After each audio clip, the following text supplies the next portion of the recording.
ating pong mga Check. Kumusta po ang bawat isa? No? So, I hope na ang ating pong attention ay nasa simbahan. Ang ating pong attention ngayon ay nasa Panginoon. Amen. So, Word of God. Are you ready? Yes. Amen. Sino ready? Amen. Ngitian mo yung katabi mo. Hallelujah. Salamat sa Diyos. pagkamat hindi tayo kompleto. Marami wala mga kapatid. Pero salamat pa rin sa Diyos dahil hindi po kayo. Actually, yan ang talagang kadalasan nangyari sa church. Yung pagdating sa midweek, pagdating sa prayer meeting, siguro mga 20% na lang ang pumupunta. 30% na lang ang pumupunta. Yung iba pumupunta kapag Sunday. No? Pero Sa atin, na mga nagmamahal sa Diyos, ay importante na maintindihan natin na ang ating pong mga ginagawa ay para sa Diyos. At whenever or wherever na mayroong para sa Diyos ay excited tayo. Amen. At gusto natin. Parang wala naman akong kasama. So, excited tayo ngayon? Amen. Ha? Excited tayo. Ako excited ako mga kapatid na kasama ko kayo mga kapatid sa ating pong pag-aaral. At I know na si Lord ay mayroong inihanda na mensahe sa ating pong kalagitnaan mga kapatid. So, let's go back to our topic mga kapatid. Sino po ang nakaka-recall pa ng ating pong pinag-aralan last time mga kapatid sa ating pong midweek mga kapatid. Okay? Brother Andrew? Yung fruit of the Spirit, Pastor. Fruit of the Spirit. Sige, ano yung natutunan mo? Pastor, natutunan ako about nung last topic natin, Pastor, Mhm. about fruit of the Spirit is in order for you to grow and bear fruit, first you must be planted in the right environment. Good. No? In order for you to grow is you have to be planted first in the right environment. Hindi good environment, kundi right environment. Amen. Amen. So, minsan kasi, namimili tayo sa good at sa right. Hello? Gusto kasi natin minsan, maganda, kahit hindi tama. Amen? Maganda sa pakiramdam, pero hindi tama. At minsan, pinipili natin ang good instead of choosing the right things. No? So, sa ganung bagay, namumuhay tayo based on our feelings. Amen. At we know that our feelings is constantly changing. Pabago-bago ang feelings natin, mga kapatid. Sino ang feeling masaya pagpunta dito? Amen. Sino ang feeling sad? Worry? Ha? Amen. Hello? So, you have to be planted in the right environment. Alam mo, ang atin pong spiritual life it is what it is because of how we planted ourselves in whatever environment we are in. Kumbaga, kaya nagkakaganito, lumalago tayo o tumitibay tayo sa pananampalataya because we choose to be planted on the right environment even though hindi natin feel minsan, even though nanghihina tayo minsan, but we choose to be in the right place so that we can grow and we can bear fruit. Amen. The same with sa ating pong weaknesses. The same sa ating pong panghihina. Kaya nanghihina tayo, it is a result of planting ourselves in a feels good environment but not the right environment. Amen. Amen. Kaya nanghihina tayo, mga kapatid. Pastor, nagsisimba naman ako. Di ba? Nag-midweek naman ako, pero bakit? Di ba? Ang Diyos ay hindi nangako na hindi ka na manghihina. Ang Diyos ay hindi nagsabi na kapag ka nagsimba ka, ay lagi-lagi kang malakas. No? May bagyo talaga. Whether nakatanim ka sa tamang lugar o hindi, dadaanan ka ng hangin, dadaanan ka ng ulan, dadaanan ka ng bagyo. Ang kagandahan kapag ka nakatanim ka sa tamang lugar, even if storms come, mga kapatid, wind, rain comes, pagka nandun ka sa tamang environment is hindi ka mapapatay at hindi ka matitinag, mga kapatid. Why? Because you are planted, mga kapatid, sa tamang environment. At ang tamang environment, alam naman natin, ano yon? Is in the presence of God. At ang presence of God ay hindi po siya kumikilos lang sa church, sa loob ng simbahan. But ang presence of God is kumikilos siya sa loob natin. Hello? Even if nasa church ka, Even if nasa church ka, kung wala naman si Lord sa puso natin, walang fruit doon. Amen. Wala tayong magiging bunga. Bungang araw lang. Amen. So that is what happens kapag ka ang tao ay, wala sa tamang lugar. Okay. another one, Mga kapatid, sino po ba ang nandito last time?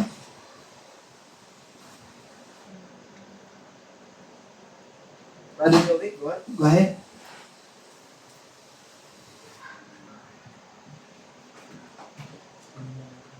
Sige, Brother Joey.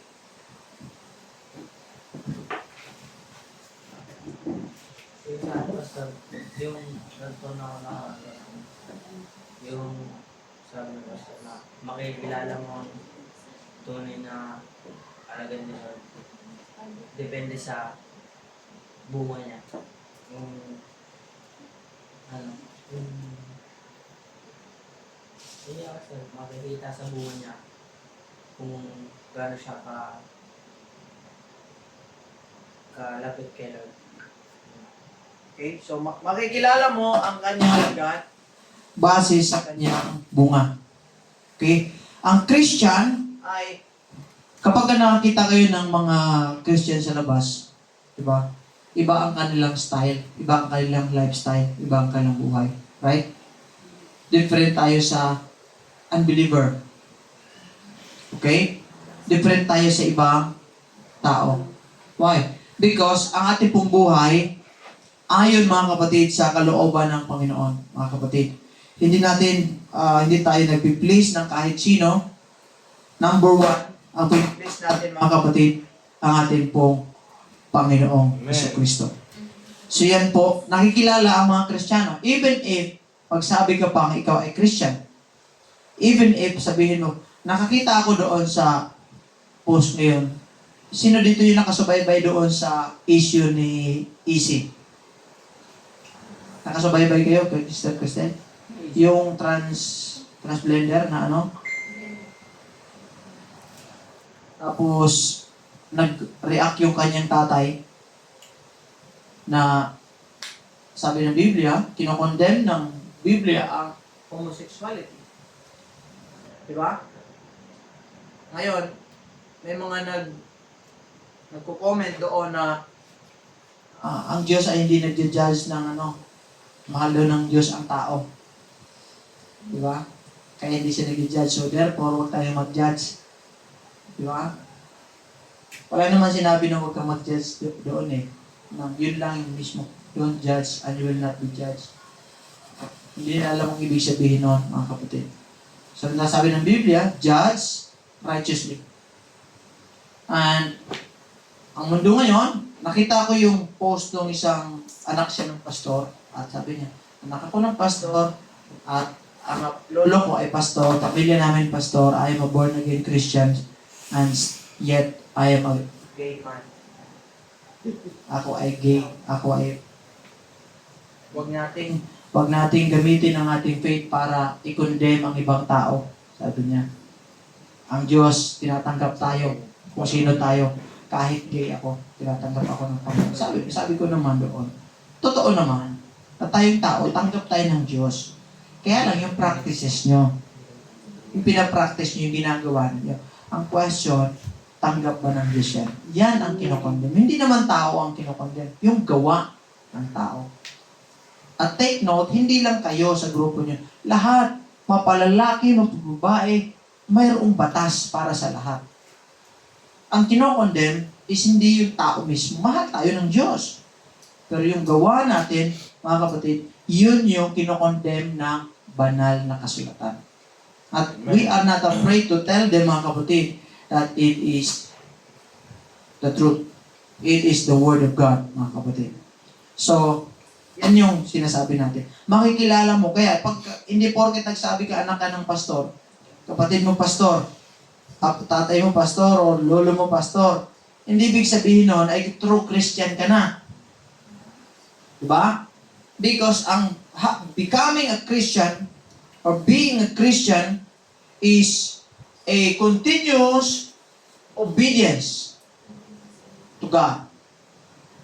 It is yung tuloy-tuloy na pagsunod sa Diyos. You said to yourself that it is not my will, but God's will. It is not my way, but God's way. It is not my plan, but God's plan. Amen. Kasi kapag nakatutok tayo sa sarili natin, sa plano natin, sa daan natin, paraan natin, sa will natin, mga kapatid, ang will ng tao ay babagsak. Kaya nakatutok tayo lagi sa way at will ng Panginoon. Amen. Kasi sabi ng Biblia, there are many plans in man's heart, but it is God's purpose that prevails. Amen. So, tama, nasabi ng Biblia, makikilala nyo ang aking mga alagad sa pamamagitan ng kanilang bunga. Sa iyong gawa, siyempre, kahit pa paano sa iyong salita. Hindi kailangan perfect kang magsalita. Hindi kailangan perfect lahat ng gawa mo. Pero ang tunay na Kristiyano, continuous, even though you fail, even though you commit mistakes, you continue. Wala akong mangyayari sa buhay ko kung kapag nag-fail ako, nagkamali ako, nagkasala ako, isihinto na ako. Ang pinakamalaking kasalanan, yung huminto tayo sa ating paglilingkod sa Diyos. Amen. Amen. Yes. Hallelujah. Meron pa ba sa inyo? Diyan sa kabila. Sa letrang B. Sa akin po, Pastor, same lang po sa mga sinabi naman po na yung seeds po, hindi po siya magbubunga pag wala po siya sa tamang environment po. For example, kung nasa semento po siya. Kumbaga, sabihin man natin na, or kahit sabihin man po natin na, if yung seed nakatanim, pero wala nga po siya sa right environment, hindi pa rin po siya magbubunga. Right. Okay, so, anong lesson is to be in the right place, mga kapatid. Amen. Palakpakan natin ang ating pong Panginoon. Hallelujah. Now, let's move on sa ating pong next topic, mga kapatid. Ating pong pinag-usapan, di natapos na karaan, is how to be a fruit bearer. Amen. Paano tayo magiging bearer ng fruit? Paano magmamanifest sa atin ang fruit of the Spirit? Ano nga ba yung fruit of the Spirit? Love, joy, hope, Patience, kindness, friendship, long-suffering, Love, gentleness, joy, joy, peace, long-suffering, gentleness, goodness, faith, meekness, temperance. Grabe, memorize mo talaga, no? Hindi mo memorize? Nakanotes. Okay. Sound check. Okay? So, papaano daw ito mabibear ng mga anak ng Diyos? At papaano natin i-bear ang fruit, mga kapatid? How to be a fruit bearer. Itong siyam na to, mga kapatid, is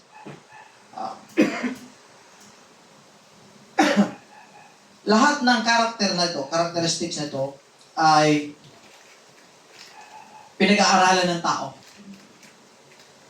Ang study of attitude, yung mga psychologists, o ano pa man, mga kapatid, study of behavior, yan. At sila ay nag-aaral paano aralin yung behavior ng isang tao.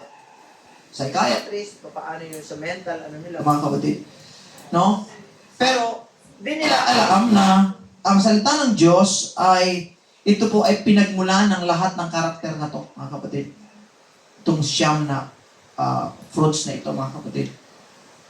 At maraming iba talagang nagte-therapy, yung iba talagang nagtitrain, paano sila magiging gentle, paano sila magiging meek, o paano sila magkakaroon ng love, paano, kasi nga ang puso nila wala sa tama.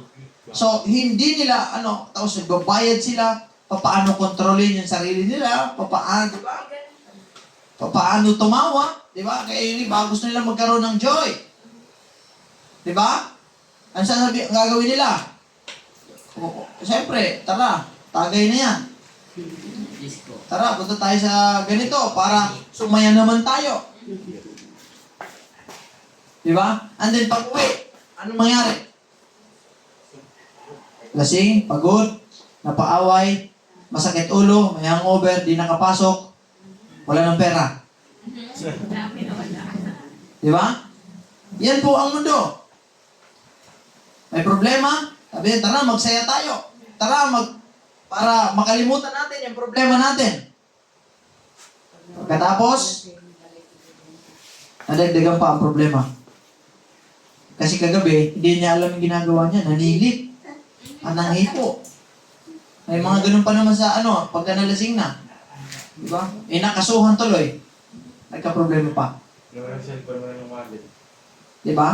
So, meron po yan, mga kapatid. So, joy or any, itong fruits na ito, mga kapatid, hinahanap yan ng lahat at they will pay or gagawa sila ng paraan para makuha nila yung isa sa mga bagay ito. Pero sa atin ng mga anak ng Diyos, tayo po ay napakapalad. Dahil naunawaan po natin na hindi natin kailangan magbayad sa iba, hindi natin kailangan pumunta kung saan-saan, hindi natin kailangan mag-hire ng kung sino-sino para sumaya, para magkaroon ng mga bagay na ito. Ang sabi ng Biblia, you will receive power after that the Holy Spirit is come upon you. Amen. Ibig sabihin, lahat ng ito ay taglay na nasa banal na spirito ng ating pong Panginoon. At once na ang banal na spirito ay nasa sa atin, mga kapatid, hindi mo na kailangan ng outside world para sumaya ka. Para magkaroon ka ng self-control. Para magkaroon ka ng temperance, gentleness, meekness, faith, love, joy, hope. Diba? Goodness. Love, joy, hope. Kaya nga nasasabi natin dito yung katagang, Jesus is enough. Amen. Christ is enough for me. Why? Because nasa Kanya na lahat. Wala kay Daniel Padilla. Diba? Wala doon sa nanliligaw sa iyo. Wala doon sa crush mo. Diba? Lalo, wala din sa asawa mo. Diba? Wala sa kanino man. Nasa kanino? Sa atin pong Panginoong Jesucristo. Amen. Kaya tayo, mga kapatid, nandoon lagi sa Diyos. At ang gusto ng Panginoon, that we seek Him first in our lives, mga kapatid. Amen. Amen. So, number 1, take note. Stay full of the Holy Spirit because the fruit we have studied about is the fruit of the Spirit. So, yan po yung ating pong pinag-usapan. Kailangan puno tayo ng banal na Espiritu Santo. Ito yan. You cannot win the fight between your spirit and your flesh kapag wala tayo, hindi tayo filled with the Holy Spirit. Okay? The only way na mananalo ka sa laman natin, ako mananalo, at ikaw mananalo, laban kontra sa laman mo. Ba yung desire mo, nasa halip, nakapokus ka sa Panginoon, sa iba ka nakapokus. Amen. Nasa halip na ang iyong panahon ay nasa Diyos, ang panahon mo ay nasa ibang bagay. Amen. Ang panahon mo nasa pagsamba. Ang panahon mo nasa social media. Why? Because ang laman ay laging panalo. Bakit lagi panalo ang laman? Kasi nga, hindi tayo filled with the Holy Spirit. Amen. Amen. At ang laban natin is in the Spirit. Amen. Amen. Kung ang Holy Spirit ay wala sa atin, mga kapatid, how come, paano tayo mapubuhay sa Spirit? So, sabi ng Panginoon, mga kapatid, sabi ng Biblia, we have to walk in Spirit. Amen. Ano yung sabihin? Kailangan lumakad tayo sa Espiritu. Amuhay tayo ayon sa kalooban ng Espiritu Santo sa buhay natin, mga kapatid. At kung wala tayong salita ng Diyos, hallelujah, yung function ng Spirit to remind us the things na ating pong natutunan sa salita ng Diyos ay hindi po magpa-function. So, para magkaroon ng role, ang Holy Spirit is you need the Word of God. Amen. Amen. So, sa mga Kristiyano, we need to be filled with the Holy Spirit. Amen. Bakit? Kasi nga, ang pinag-aralan natin, yung fruit, yung bunga, is bunga ng Espiritu. Hindi po bunga ng laman. Ang bunga ng laman ay papunta sa kapahamakan. Papunta sa kasiraan. Ang bunga ng Espiritu Santo, mga kapatid, nanggagaling sa Panginoon, at ito po ay para sa buhay na walang hanggan. Amen. Amen. Ikalawa, which is intertwined, interconnected, read and meditate upon the Word. Amen. Read and meditate upon the Word. Basahin at pagbulay-bulayan ang salita ng atin pong Panginoon. Sino dito yung nagbabasa? Go. Kasi nga, ilang beses mo binabasa, walang judgment. Let's be truthful. Walang ipapahiya dito. If you are honest, how many times you read your Bible?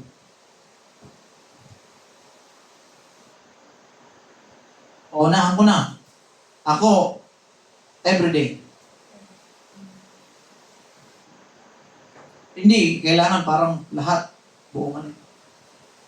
Pero, everyday, hindi pwedeng wala kang mabasa. Wala kang mabasa na verse sa Bible. I continue learning. Di man sa Bible app, di man sa physical Bible, but anywhere, basta makabasa ako ng Word of God. Ikaw, ilang beses sa isang linggo? Unahin ko kay Mr. Janice. Sa akin po, Pastor, sa physical Bible po, Lahat na. sa lahat po, masabi ko po sa akin na everyday po nakabasa po ako. Kasi yung feeds or mga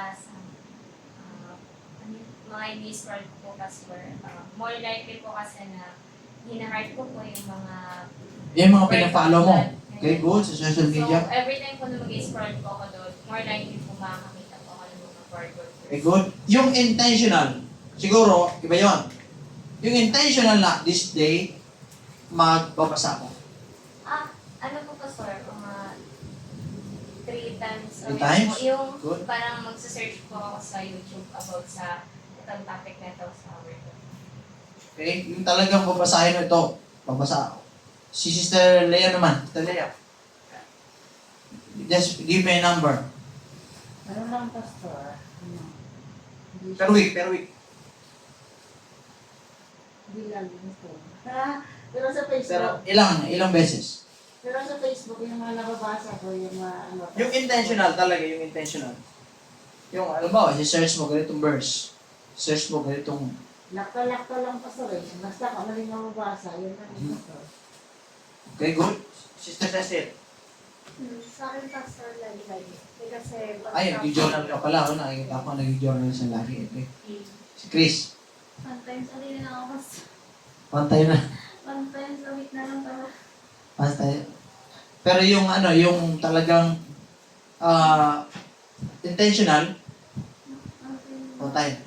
Pero kung hindi po intentional, everyday yun, Pastor. Everyday. Good. Ano? Ano siya? Sometimes. Sabi tayo. Okay? Mga ilang beses ang linggo? Yung intentional.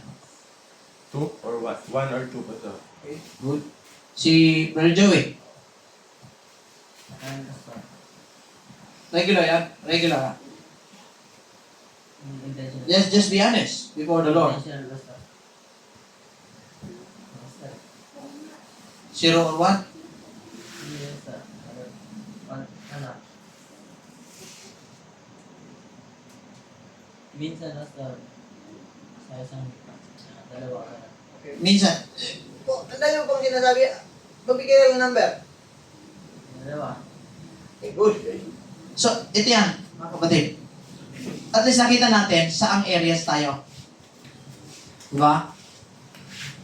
If ang ating pong pagkain once a week,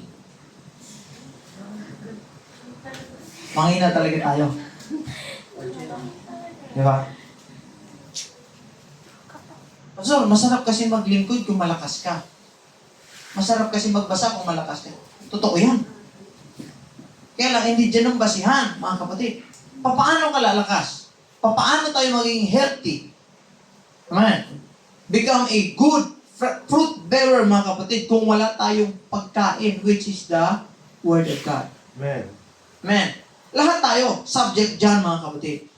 Okay, we have to realize, bakit hindi tayo lumalago? Bakit marami sa mga Kristiyano ang hindi lumalago sa kanilang faith? Why? Because ang kanilang exercise ng kanilang faith is once a week. Twice a week. Amen. 0 times a week. Yung iba pa.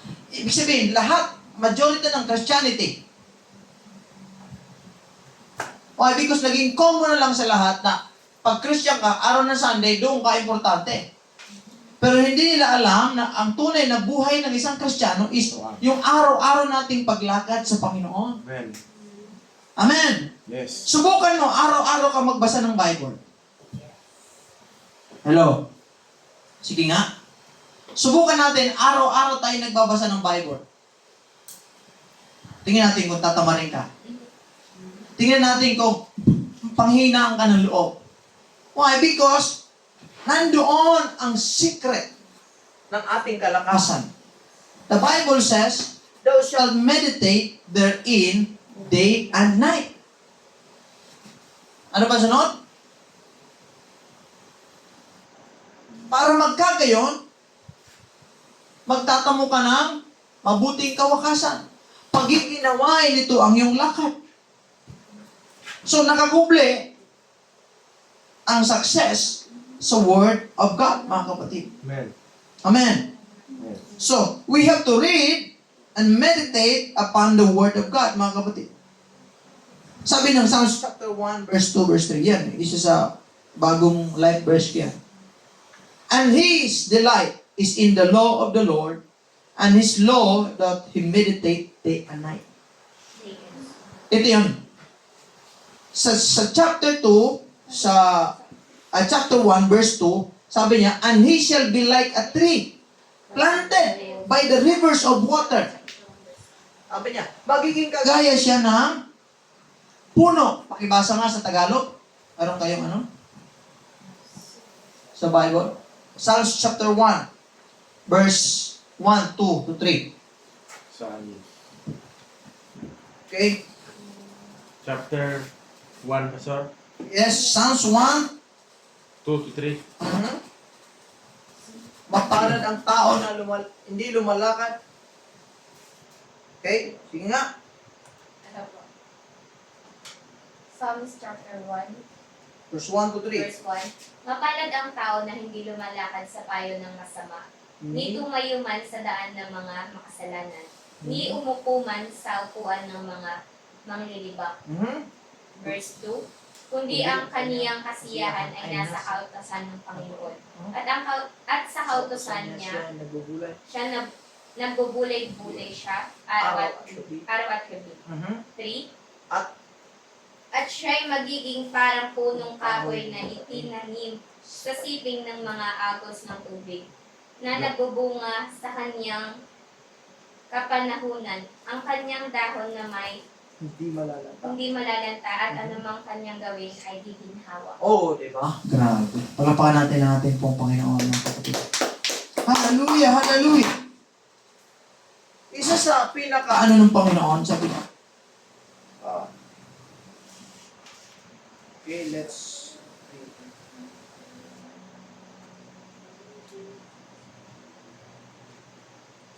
Sa verse 2, sabi niya, and His delight, ang kanyang kasiyahan ay nasa kautosan ng Panginoon. At ito'y pinagbubulay-bulayan niya araw at gabi.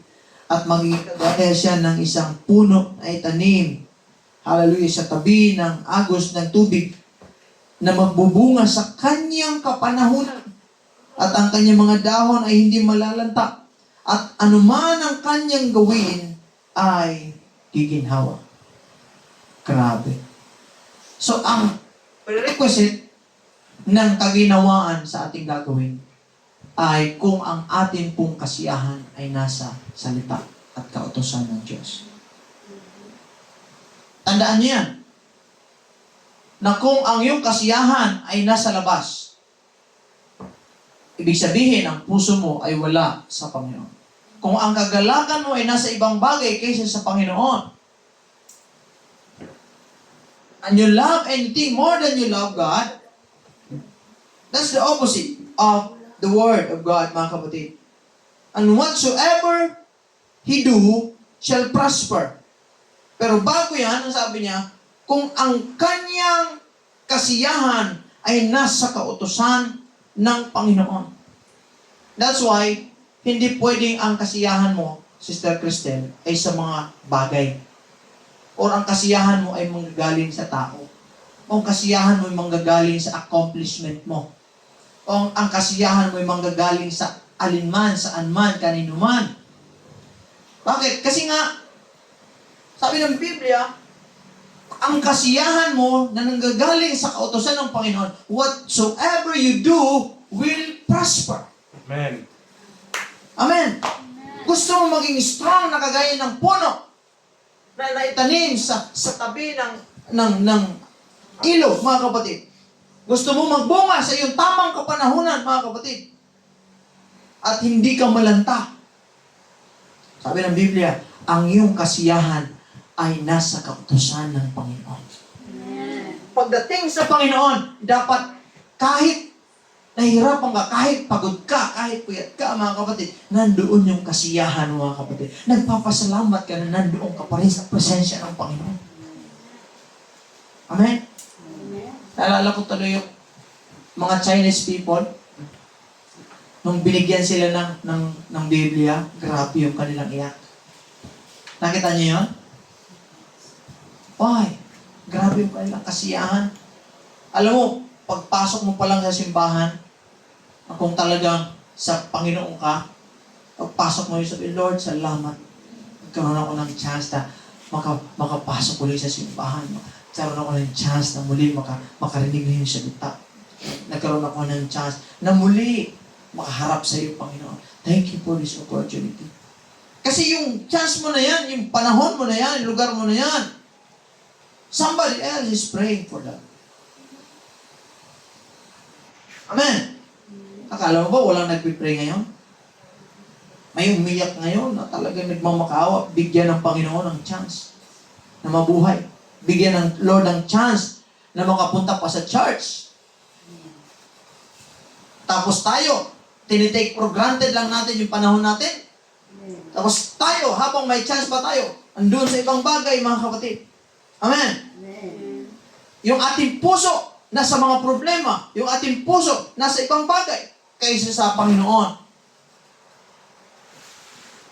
That's why sabi ng Panginoon, ang iyang kasiyahan, ang kaligayahan ng isang tao nasa salita ng Diyos, siya, anuman ang kanyang gawin, ay giginhawa, mga kapatid. Amen. Palakpakan natin ang ating pong Panginoon.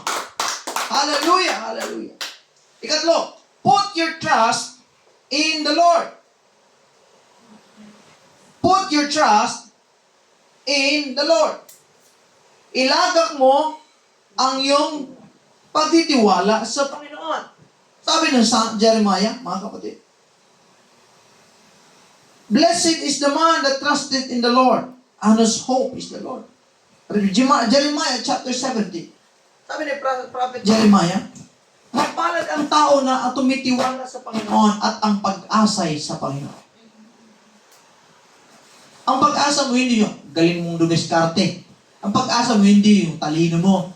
Ang pag-asa mo hindi yung karisma mo. Ang pag-asa mo hindi yung galing mo, kung ano mang meron ka. No. Ang pag-asa mo ay ang Panginoon. Amen. Ibig sabihin, mapalad ang tao na ang kanyang pag-asa ay sa Panginoon.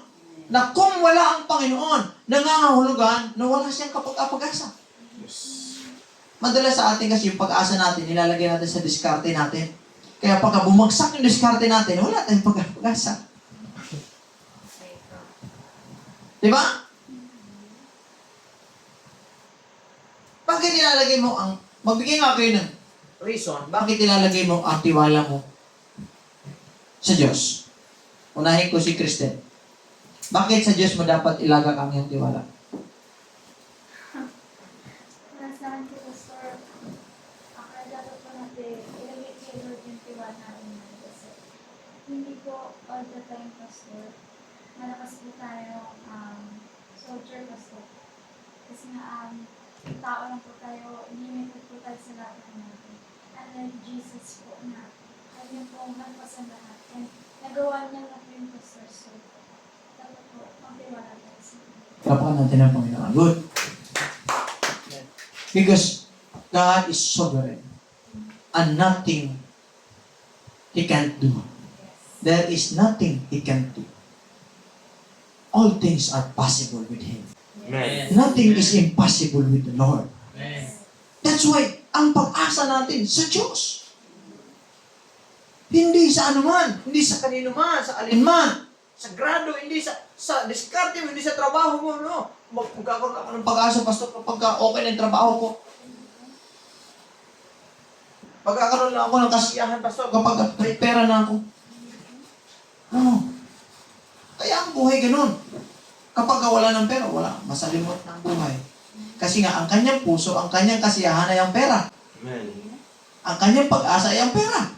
Pastor, hindi maiwasan kasi ang dami yung bayarin. Yeah, kaya Pastor. Totoo naman yan. Diba? Iniisip mo kasi yung bayarin. Yung iba iniisip, paano makahinga?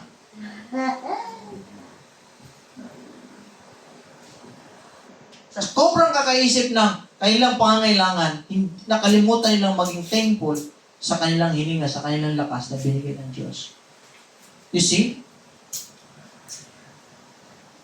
Kapag lagi tayong nag-iisip ng ating pong mga problema, ang puso natin ay wala at ang pag-asa natin ay wala sa Panginoon. Doon po mga kapatid nagkakaroon ng buhay na hindi maayos mga kapatid. The same, sabi ni Jeremiah, for he shall be as tree planted by the waters, and that spreadeth out her roots by the river, and shall not see when heat cometh, but her leaf shall be green, and shall not be careful in the year of drought, neither shall cease from yielding fruit. Grabe. Aralin mo, bakit? Ano yung benefit ng isang tree kapag ka naitanim siya sa gilid ng ilog? Yung mga pagka dumating yung tag-araw, Ask kami. Sabihin natin isang buwan. Lahat ng mga katabi niya, patay na. Siya buhay pa. Lahat ng mga katabi niya, hindi na magbubunga. Siya buhay pa. Bakit? Yung tubig kasi patuloy na umaagos. Patuloy na umaagos. At habang patuloy na umaagos, mga kapatid, nagkakaroon siya ng nutrients sa kanyang puno. Kasi kailangan niya yung, mga kapatid. Yung mga nalalanta sa kanilang pananampalataya ng mga Kristiyano, because nandoon sila sa malayo sa tubig. Malayo sila sa river. Tandaan mo, anong sabi ng Panginoon? He is the river of life. His word is the river of life. Kaya kapag malayo ka sa word of God, malalanta ka talaga. Kapag wala tayo, malayo tayo sa word of God. Imagine, once a week ka lang kumakain ng word of God. Ano nga? What are you expecting? What are we expecting? Sa Diyos.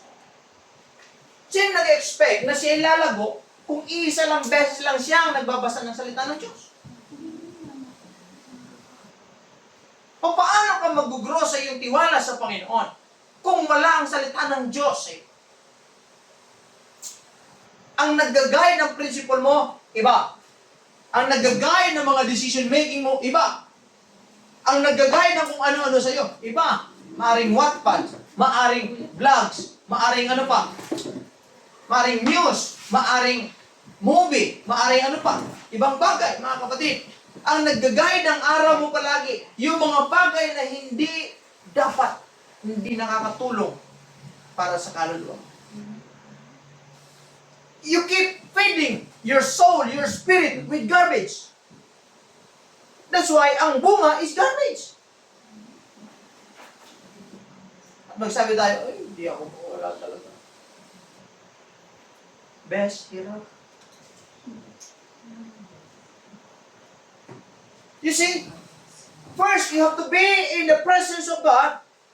You have to meditate upon the Word of God. Ang salita ng Diyos, mahalin natin. Hindi naman kailangan pagbabasa ka ng salita ng Diyos, hindi naman kailangan 10 chapters, 3 chapters, 5 chapters a day. Diba? Pwede nga mag-download ka ng, may Bible ngayon na nagre-remind sa'yo, may verse agad eh. Yung mga Bible na yan, ganyan eh.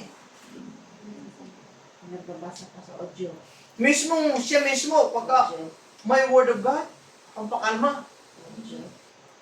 Pag gising siya umaga, may Word of God na ano sa'yo. Diba? It's your choice. Saan ka lalapit? Saan ka pumupunta palagi? Ano ang iyong pinagkukuhanan ng lakas? Ibang bagay ba o ang salita ng Diyos? And once you get your strength or anything sa ibang bagay, mga kapatid, they are always temporary. And it will leave you miserable. Amen. That's why, gusto ng Diyos na ang ating pong tiwala, ang ating puso ay nasa Kanyang mga salita. Why? Because it is permanent. And the source of joy, the river of life, the living water, the bread of life, ay nasa salita ng ating Panginoon. At marami sa Kristiyano ganyan. Hindi lang dito. Dito wala naman yan, tama? Amen.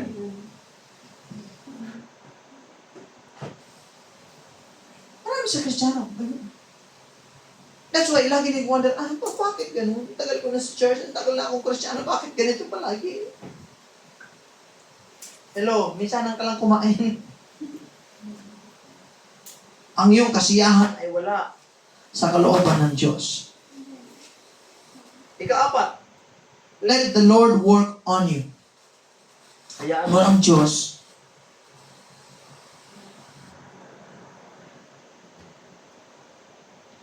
kumilos sa buhay mo. Amen. 2 Peter chapter 1, verse 5. And beside this, giving all diligence, add to your faith virtue, and virtue knowledge.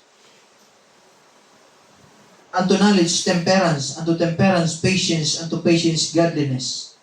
Unto godliness, brotherly kindness, unto brotherly kindness, charity. For if these things be in you and abound, they make you that you shall neither be barren nor unfruitful in the knowledge of our Lord Jesus Christ. Amen.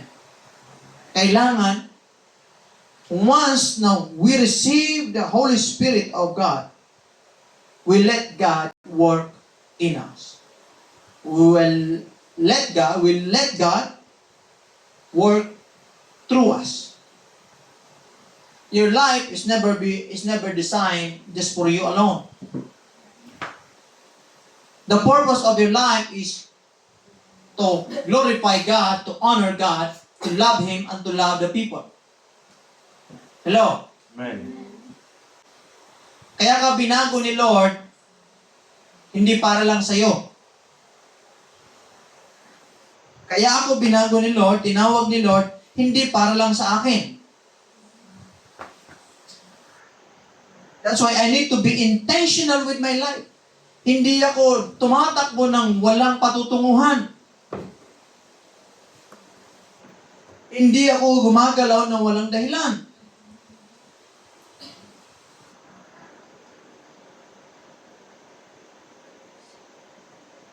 You examine every day kung yung ginagawa mo nakakapag-glorify ba sa Diyos or konektado ba sa purpose ng Diyos sa'yo. Kung ang madalas mong ginagawa ay hindi konektado sa purpose ng Diyos sa'yo, you are continuing walking towards failure. Why? Because ang plan ng Diyos sa buhay mo malinaw. To prosper you, for you to have good success. Amen. And as early as possible, habang nakikilala natin ang Diyos, nakikilala natin ang kanyang mga plan, at nakikilala natin ang kanyang purpose sa buhay natin. And when you find your purpose, you can say that life is worth living. Why? Because you know your purpose.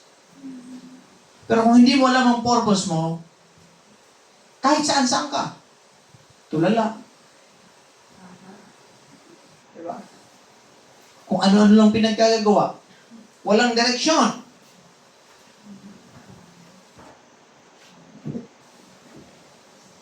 Kung saan-saan pumupunta, mga kapatid. So that's why we need to be knowledgeable. We need to know the will of God in our life. Sabi ng Diyos, ito salita ng Panginoon, you are the light of this world. Hello? You are the light of this world. Ano yung Pastor? Solar? Battery operated? Holy Ghost operated ang mga anak ng Diyos. Holy Spirit operated. Bakit? Yung light, kapag kumukuha ka sa iba-ibang source, papundak-pundak yan. Papundi-pundi. You are the light of the world. Amen. Paano yung light mo? Paano ka magliliwanag sa mundo? Hindi ka connected sa source ng power. Ano yung source ng power? The Holy Spirit. And you shall receive power after that the Holy Spirit is come upon you. Acts chapter 1 verse 8. Paano ka magliliwanag sa mundo? Kaya yung gawa natin, diba? Habang tumatagal tayo sa Panginoon, nakikita nila na tayo ay sa Panginoon at hindi basta-bastang nagpapanggap ng mga Kristiyano. Maliwanag ang iyong mga gawa. Connected kasi tayo sa Panginoon. David said, "The Lord is my light and my salvation. Amen. Whom shall I fear? Whom shall I be afraid?" Ang aking Panginoon, ang ating Panginoon, ang aking liwanag. Also, the Word is the light unto our path. So, kailangan tayo mga kapatid, in order for us to shine before men, we need the Word of God and we need to be filled with the Holy Spirit, which is the source of power.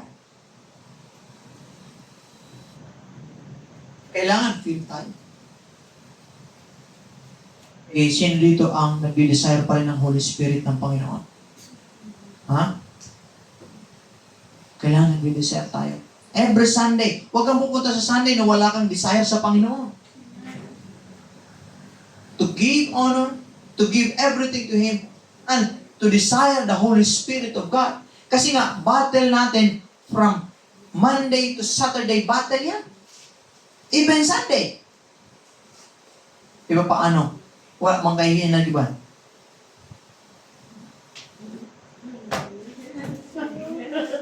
Pwede ba?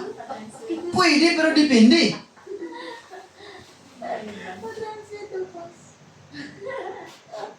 Dili ka makasugakon. Ha? Sa imong pagpangalaga, kung wala kay gahom sa balaan ng Espiritu Santo. Ano sinasabi ko? Wala ano ha? Kailangan ng Holy Spirit. Alam ko na. Kailangan na ng Holy Spirit. Hallelujah. Talaga ha? Lalo pang minsan. Kinahanglan. Ang balaang Espiritu Santo. Ayaw tuguti sa imong kinabuhi. Ha? Kanon na ka sa simbahan. Kunya walay kanan na Espiritu Santo. Ano ka, Joey? Interpret ka dito. Interpreter ka, Brother Joey. It's not worth it. Interpret ko, Brad. Diba? Napaka-importante na meron tayong kaalaman. Ang trabaho ng Holy Spirit is to remind you of the Word of God, yet that you learn, that you hear from the Lord. That's the ikaw, sabi ng Holy Spirit, ito yung Holy Spirit nasa iyo. Siyempre, anong trabaho niya? To remind you of the Word of God that you learn, you read, and you listen. Okay? Yung napakinggan mo. Hindi, gagawin ng Holy Spirit yun, mag-ooperate na siya. Papanahon na ng pagsubok. Ayan. Panahon na yung challenge. Pray ka. Sabi ng mo sa Holy Spirit, move, remind me of the promises of God. Remind me of the Word of God. Sabi ng Holy Spirit sa loob mo. Hello. Empty dito, empty. Wala empty. Wala akong may padala sa iyo. Empty yung bangko mo. Walang laman yung bangko mo. Anong may papadala ko sa iyo? Diba? Bakit? Kasi nga, wala kang na-imbak ng Word of God. Walang pondo. Anong trabaho ng Holy Spirit? I-remind ka doon sa mga pondo mo na salita ng Diyos. Sabihin mo nga, pagdating ng pressure, pagdating ng bagyo, sabi mo, Holy Spirit, bigay mo sa akin yung salita ng Diyos na na-impact ko sa puso ko, sa isip ko. Sabi ng Holy Spirit, hello, empty dito. Malinis. Walang kalaman-laman dito sa puso mo, sa isip mo. Ano ipapadala ko sa iyo?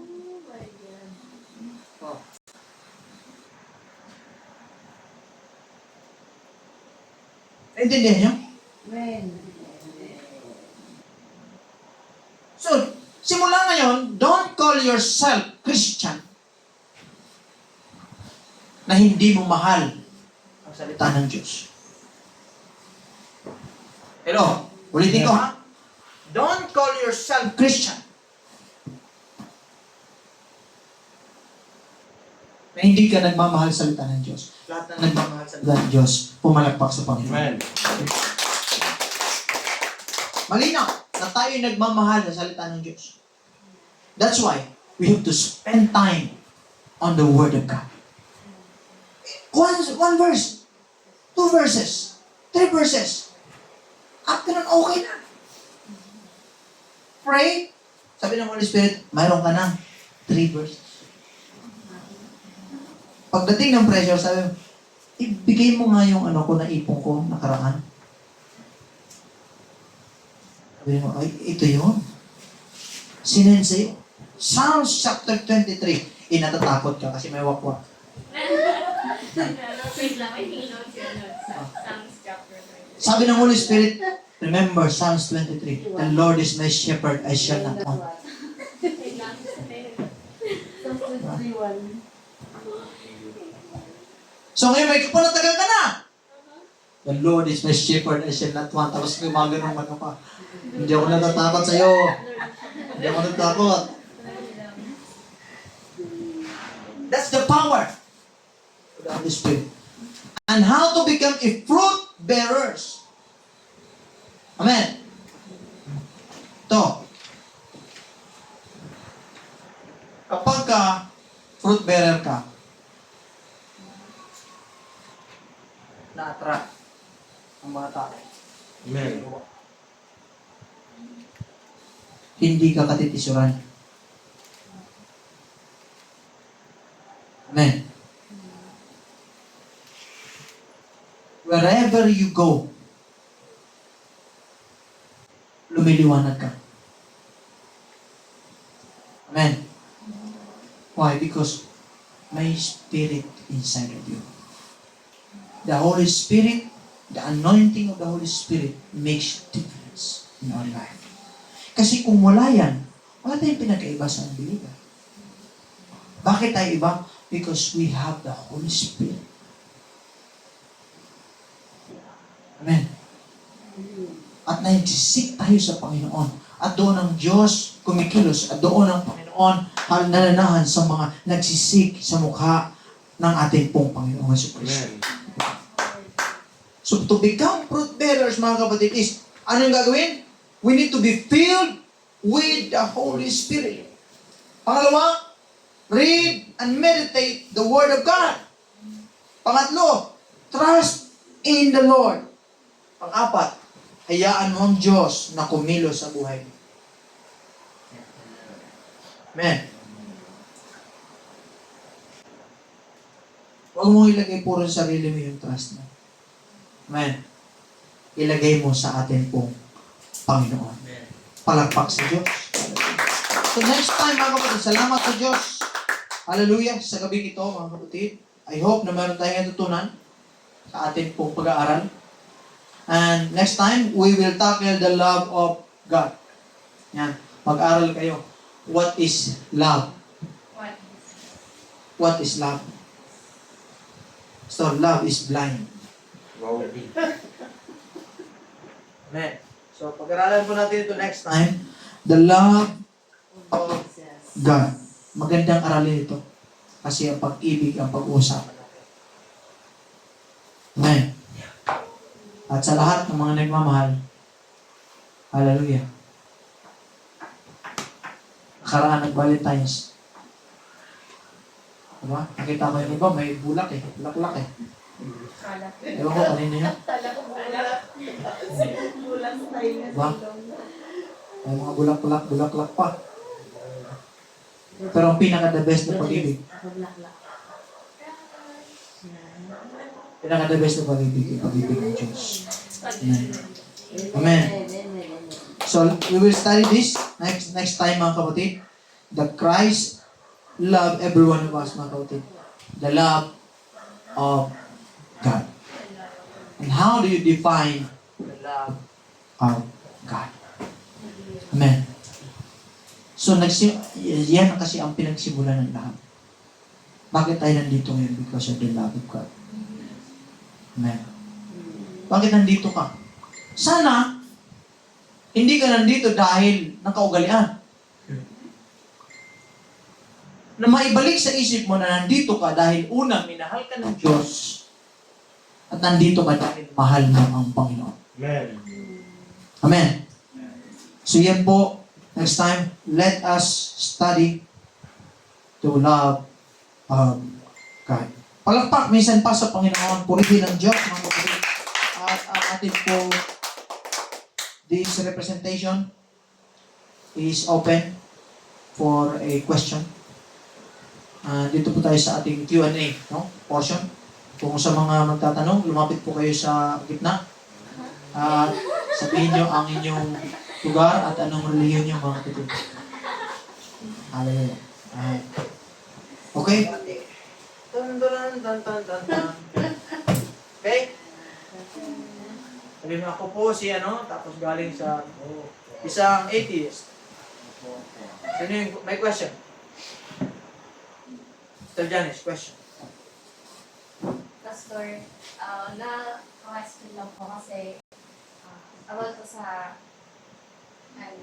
iba po lahat po ng kung mag-prepare man po ng quote po yung isang faith, for sure po, hindi po lahat is mamamangha po sa kanya. Kumbaga yung iba is negative po yung faith. Also, same po sa pag nakikitaan ng light po yung isang tao. Kumbaga, paano, ang question po sir is, paano as someone po, kung nag-prepare ka man po ng fruit or nagla-light, shine light ka man po, paano po haharapin yung mga people po na dito, negative po yung Tingin sa'yo. Ito. Paano maharapin Kung yung mga tao, even if you bear fruit, or ikaw ang bearer ng fruit, ay negative ang tingin sa'yo. Okay. I will answer you with also a question. Nakakita ka na ba ng puno na sumasagot sa mga tao? Nakakita ka ng puno na dinidepensahan ng kanyang sarili laban sa tao?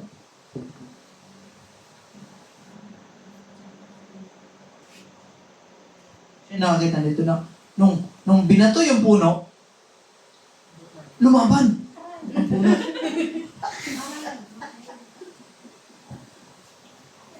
Nung sinabihan ng puno na walang kwentang puno yan, tapos biglang hinampas ng puno.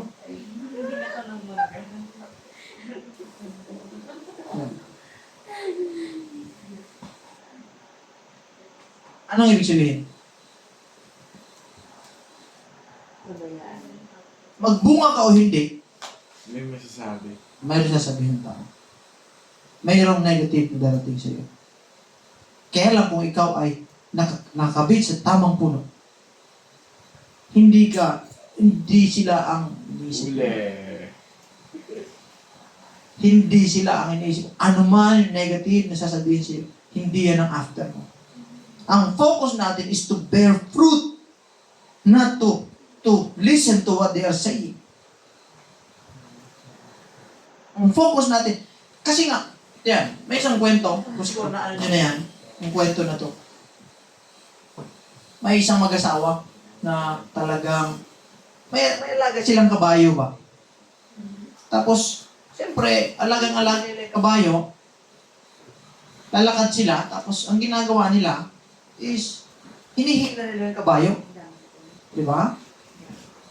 Nung paghila nila, ngayon, ano yung maliit na kabayo? Asno, no? Asno sabihin. Asno. Sabi nila, inihila nila.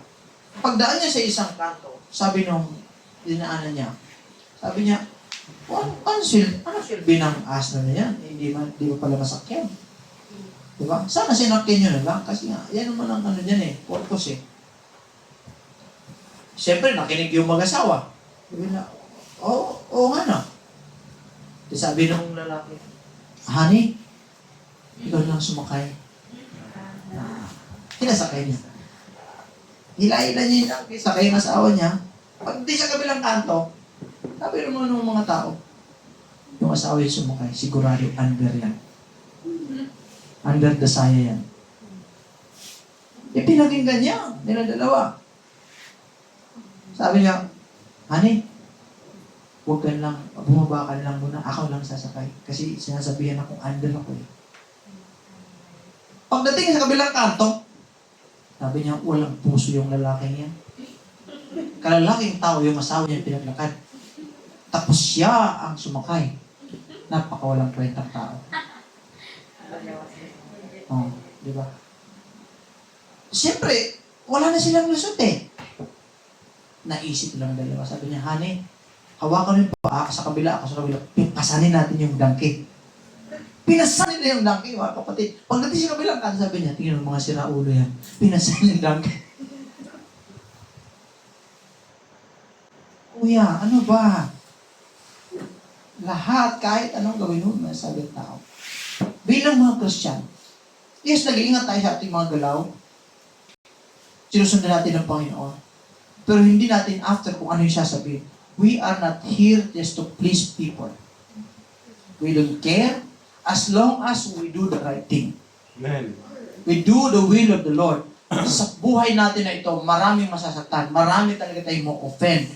But as long as ginagawa natin yung kalooban ng Panginoon, it's okay mga kapatid. It's okay ma-persecute ka. It's okay na may masabihan ka ng hindi maganda. As long as you do the will of the Lord, mga kapatid, I don't care kung anong sasabihin. Dahil at the end of the day, ang gusto nating approval ay ang approval ng Diyos kaysa sa approval ng tao. Amen. So, kahit ano sabihin sa'yo, focus on bearing a fruit. Huwag kang mag-focus sa sabi-sabi. Diba? Huwag kang mag-focus sa kahit anong negative. No, ikaw lang ang nakakaalam ng buhay mo at ang Diyos. Okay? I hope nasagot ko ang iyong katanungan. Any question pa mga kapatid?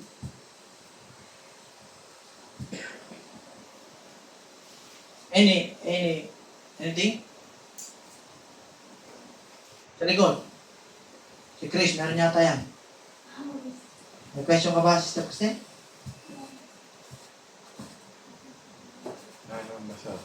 Walang question? May question pa. 5, 4, 3, 2, 1. Question. So, wala nang question. Ako naman mag-question sa inyo. Okay lang kayo? Okay, good. Salamat sa inyo. Yun yung question ko.